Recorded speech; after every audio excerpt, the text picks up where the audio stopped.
Dans l'émission Tête à Tête, diffusée ce dimanche 21 janvier sur Canal+ et présentée par Laurie Cholewa, Guillaume Canet est revenu sur ses débuts au cinéma, et notamment son premier rôle qu'il a décroché grâce à un coup de poker.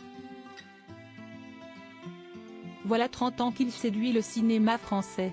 D'acteur à réalisateur, Guillaume Canet a su conquérir le monde sans pitié du 7e art.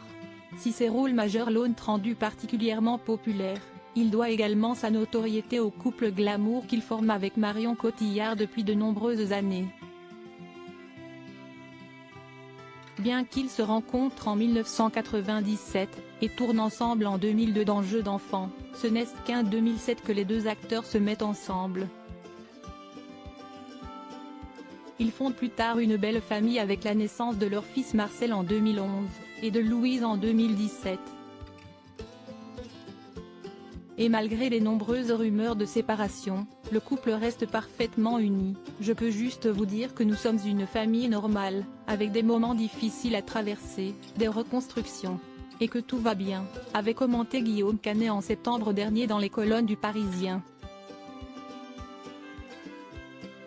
Une vie de famille bien remplie qui leur laisse néanmoins le temps de multiplier les projets professionnels d'envergure, comme ce fut le cas pour l'acteur de 50 ans avec sa version d'Astérix et Obélix l'année dernière. Ça m'avait gonflé, mais le destin aurait pu être tout autre pour Guillaume Canet. En effet, son premier rôle dans La Colline 1000 enfants, en 1994, il l'a obtenu grâce à un joli coup de bluff.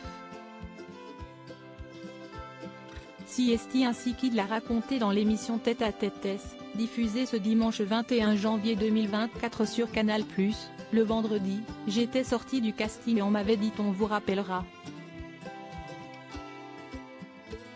Ça m'avait gonflé.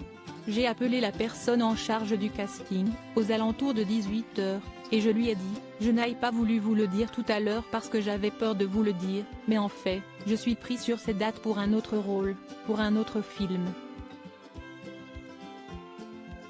Et donc j'aurais besoin de savoir rapidement si vous pensez que ça va le faire, parce qu'il faut que je leur dise rapidement. Alors que ça n'existait absolument pas. Une audace payante puisque Guillaume Canet a été rappelé une demi-heure après pour lui dire qu'il avait le rôle.